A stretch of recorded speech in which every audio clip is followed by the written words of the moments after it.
Warrior, mõlemad on 10-aastased. Nad on jõudmas oma parimasse ikka selle spordiala mõistes, aga neil on veel mõned pikad aastad tööd teha. Mina räägin natukene, mis asi on koolisõit. Miks ma ütlesin, et see on maailma kõige raskem spordiala, nii nüansirikas ja niivõrd detailirohked ja samas võistlusspordina väga keerulist, sest spordialast hinnatakse, et hindavad inimeste sportlikult, siin ei ole midagi üks ühele, see on väga subjektiivne ala, paljud ütlevad. Ja alustame sellest, et milleks on selle koolisõidu eesmärk. Eesmärk on hobuse treenimine võimalikult harmooniliselt, nii et temast kujuneks välja õnnelik sportlane. Need hobused on sündinud täiesti tavaliste, nad on treenitud nii ilusateks, nad on treenitud neid asju tegema, mida nad kohe esitama hakkavad meile. Ja see kõik käib läbi väga süstemaatilise ja pika töö.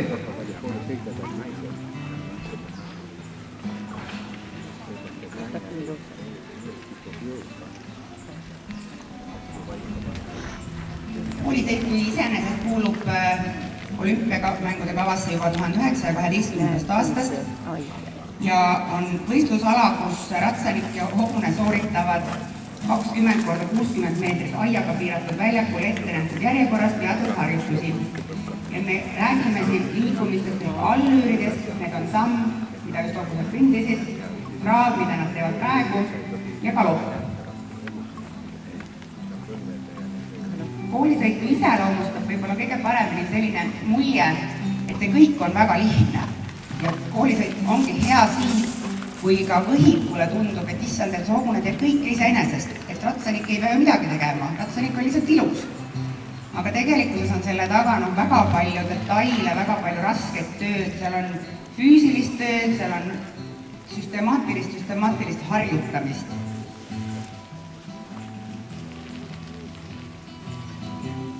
Ja harjutused, mida me hakkame siin nägema, võistlusalana nimetatakse seda skeemiks, et on kohe ette nähtud harjutuste järjekord, platsil on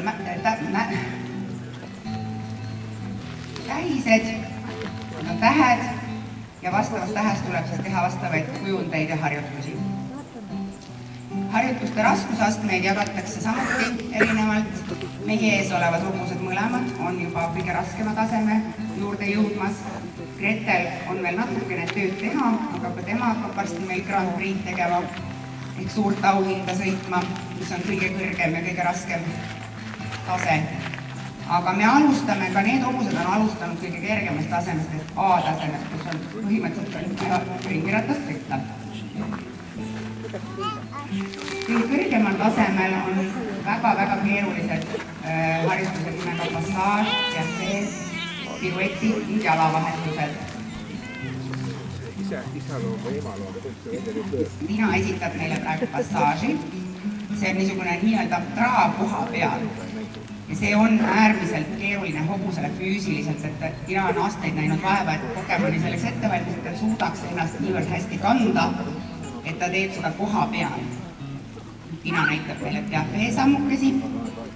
Ja see on jällegi, see tundub teile kõigile, et need samad hobused, kes siin eelnevalt olid varstadega platsil, et ka nemad võivad seda teha, siis uskuge mind 10 aastat tööd ja siis ka ei pruugi neil see välja tulla.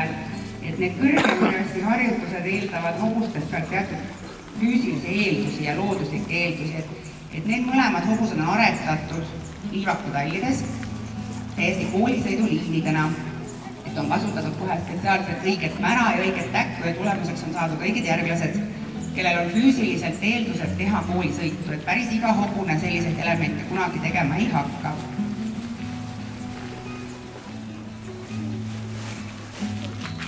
Koolisõitu jah, kõige rohkem imestabki see, et see kõik tundub imelihtne, et igaüks meist võiks istuda sinna selga ja istuda ja olla ilus ja hobused teevad koha peal galoppi, nagu Grete just tegi meile galoppipiruetti, sest tegelikkuses see on üks füüsiliselt raskemaid spordialasid ja ta on samas peab olema hästi niisugune harmooniline, et meil kohtunikel on ka tegelikkuses täiesti kriteeriumiks, et kui see tundub nii lihtne, siis see hinne peab olema hea.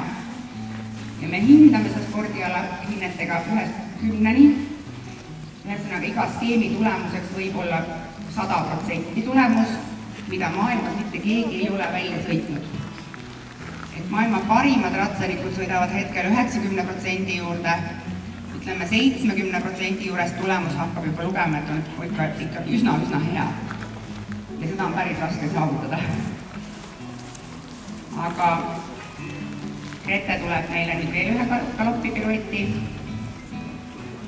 See on galopp täiesti koha peal, valmistab ette ja selle eesmärgiks on, et ta hästi võtab enda raskuse taga jalgadele ja ei ole hullu. Nagu näha, et isegi kui hobune on nii palju aastaid harjutanud, siis see harjutus nõuab ka hobuselt väga palju füüsilist, et see praegu hobune ei jaksanud päris lõpuni. Ette näitab meil jalavahetustest jällegi tundub äärmiselt lihtne nagu tankiks hobune, aga tegelikult isegi ühe andema jalavahetuse sooritamine on tavahobusele päris raske. Ina teeb meile ka ühe seeria jalavahetusi. Äkki 2 tagant siis on.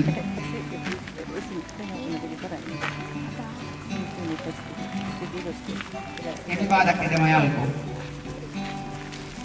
Pidin just helistama. Ühe tagant jalavahetust laudad. See on tõesti kõige raskemaid harjutusi. Inimesel on seda raske teha, hobusel on 4 jalga ja see on nüüd harjutus, mis on juba sees ka suure hobusega skeemis.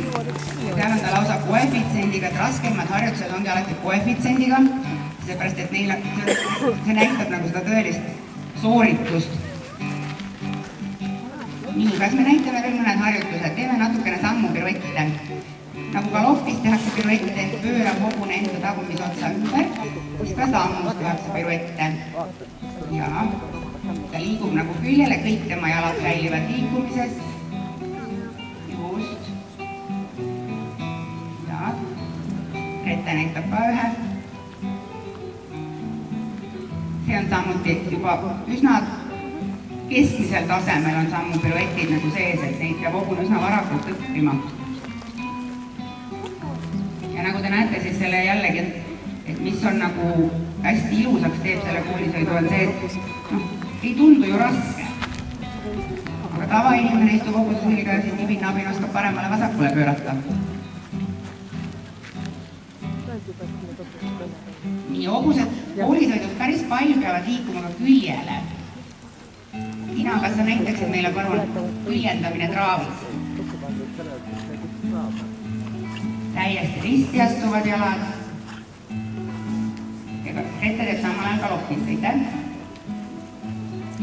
Küljendada suudab hobune nii sammus, traavis kui galoppis.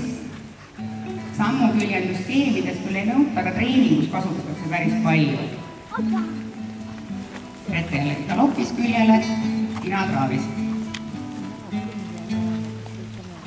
Koolisõidus on kõik looduslikud elemendid on skeemidesse sisse toodud, et näiteks peatus ja taandamine, kus hobune läheb tagurpidi, sammus on täiesti eraldi harjutusena. Ina teeb taandamist. Ja Grete, kas sa tuled äkki keskliinile, teed meile ka ühe peatustaandamine? Ja jälgige nüüd, nagu midagi ei toimukski. Peatus. Ja rahu ei ole midagi. Ja seal on tavaliselt määratud lausa, et mitu sammu hobune tohib taandada. Et ei ole nii, et meil on nüüd taandusi 15 sammu tagurpidi, või tavaliselt on 4–5 või 5–6, suures auhinnas on 5. Et kõik need nii-öelda väiksed detailid on, igaüks on eraldi hinne ja selle tõttu ongi väga raske saavutada seda 100%, et iga pisemgi asja juures võib tulla väiksed vead, kohtunud peavad neid nägema ja nii-öelda tagasiside andma, et mis juhtub, mis oleks võinud paremini minna. Samamoodi on allüürides endas sees on erinevad nagu kiirused või tempod, et näiteks eraldi harjutusena pikendatud traav. Grete, kas sa näitaksid meile ühe pikendatud traavi? Hobune peab selgelt minema edasi, pikenema, samm läheb suuremaks. Ja väga hea. Ja seda tehakse nii sammus, traavis kui galoppis, et on olemas pikendatud samm, keskmine samm, koondsamm, kus on nagu kõige rohkem tuleb kokku. Samamoodi on traavis olemas koondtraav, keskmine traav, pikendatud traav. Mina teeb samuti pikendatud traavi ja mõjus oli pinnast. Ja korra veel äkki. See, kuidas need hobused nagu hakkavad äkitselt suuremalt liikuma, see on kõik treeningu tulemus, et keegi ei sünni sellisena, et see on inimese poolt tehtud töö ja vaev. Ja see nõuab hobuselt hästi palju füüsiliselt nagu eeldusi, aga samamoodi temalt töö. Ja hoolisõidus on hästi tähtis, on välimus, nagu te näete, need hobused on hästi ilusad, on hästi hoolisõidus, neil on patsid käes. Muuseas, need patsid on põhimõtteliselt on kohustuslikud, need ei ole päris määrustatud, niimoodi öeldud, aga nii-öelda austusest kohtunike vastu ratsanikud tahavad alati oma hobused väga ilusaks teha. Ja kõik need riietuselemendid, samuti see vaiastus, sadulad, kõik on määrustikus tegelikult kirja pandud.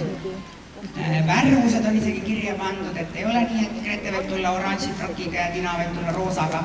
Et see on must või tume sinine, tänapäeval juba natuke on ka pruuni varjundeid, aga põhiline, mis on märksõnaks on klassikaline. Koolisõit on niivõrd klassikaline spordiala, et igasugused kellad ja vidinad ja külinad ei ole meie maailma veel jõudnud. Ja tänapäeval, meil on Tinal ja Gretel on täna peas silinder. Tänapäeval on lubatud ka ja üsna soositud on see, kui on turvakiive. Aga frakk ja need valged püksid ja need saapad on kõik täiesti kohustuslikud. Nii, aga nüüd me hakkame teile esitama ühte väga-väga ilusat eraldi nii-öelda koolisõiduala. See on muusikaline vabakava kahele ratsanikule kaabitöö. Seda võisteldakse lausa maailmas. Mitte küll suurtel võistlustel, tavaliselt on just nii-öelda demonstratsioon esinemisena rohkem mõeldud. Aga siin nüüd kaks hobust ja ratsanikku hakkavad tegema sünkroonis muusika järgi erinevaid harjutusi. Olete valmis?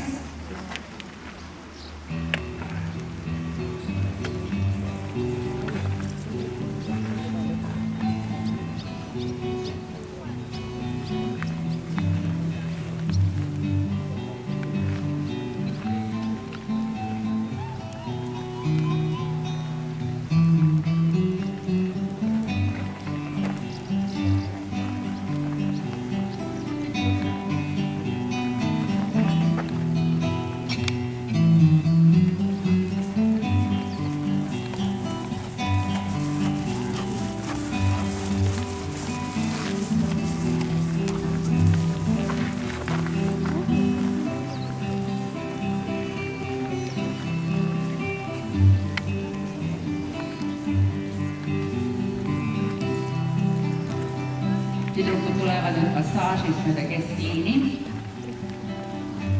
ja nii-öelda kõige koondatud traav üldse tundub, nagu nad teeksid seda koha peal.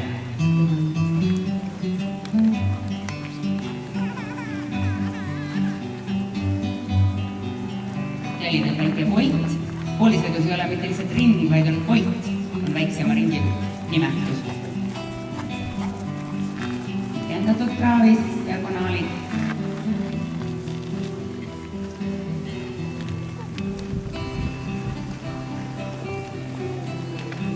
Pühendused.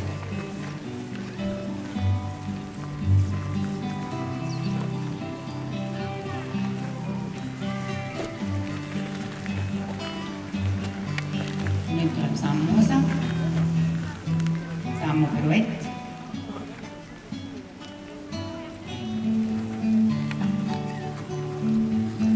See on nüüd õlad sees, selline tehniline harjutus, et hobune viib nagu õlad ühele poole. On kergelt painutatud. See on ka üks väga tehniline ja väga üsna nõudlik harjutus nii ratsanikul kui hobusele, kuigi meie silmale tundus see imelihtne, mis tähendab, et tüdrukud sõidavad väga hästi. Jälle küljendused.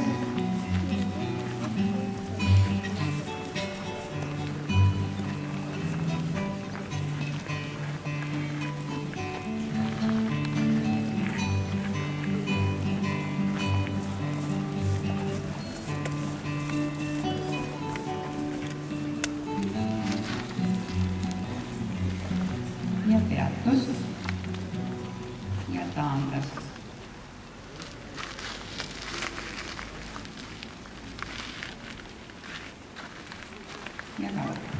Nüüd näeme erinevaid elemente galopis.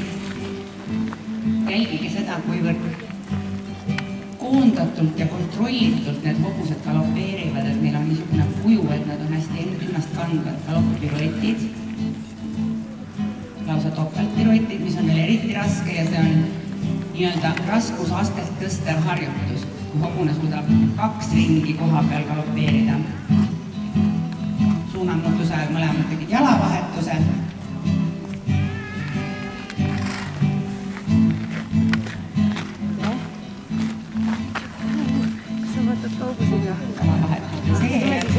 Enne tapid sõite ka vanamega vaatama, on ju? Paksutage nüüd väga raske asi, Grete tegi väga just vaatama, me nii vänname neid ju.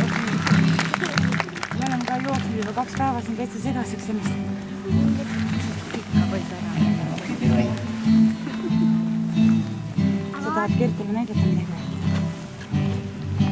Siin on Reko kaasas, Linasõus.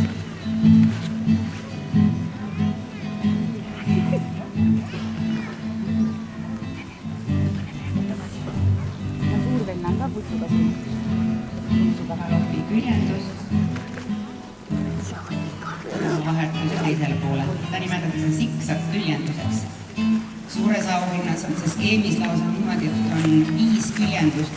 Vahepeal vahetatakse suund ja minnakse teisele poole. Jällegi väga raske harjutus.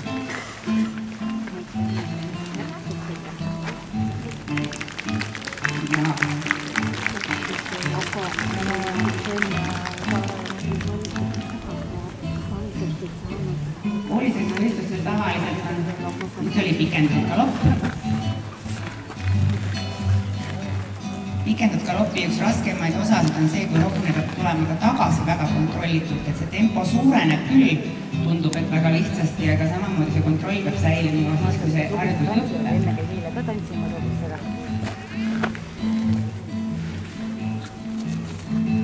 See oli nüüd galoppi poolpiruett.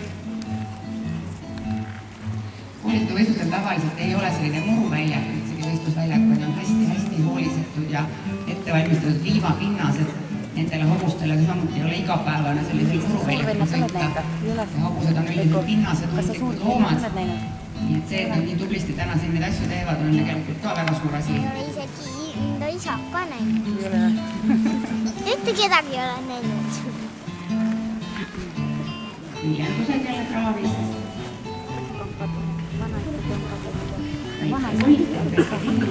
Kuu alla tarumine nendega oli Anja.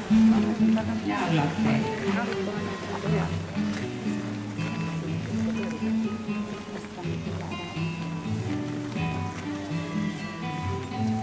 Küljendused.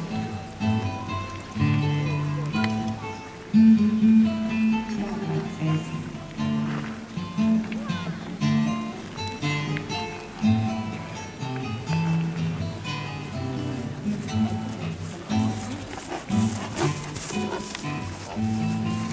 Teie poole, publiku poole õlad sees, et te näeksite väga ilusti, kuidas need hobused kannutavad. Hobused nagu vaataksid.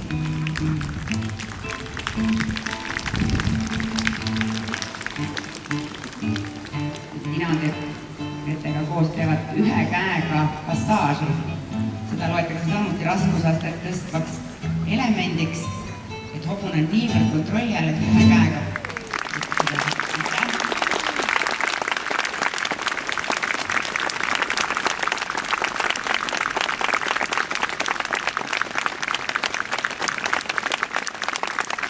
Mina Grete lähevad nüüd siia platsi kõrvale, nendega saab koos pilti teha, samuti autogramme küsida ja hobustele palli teha.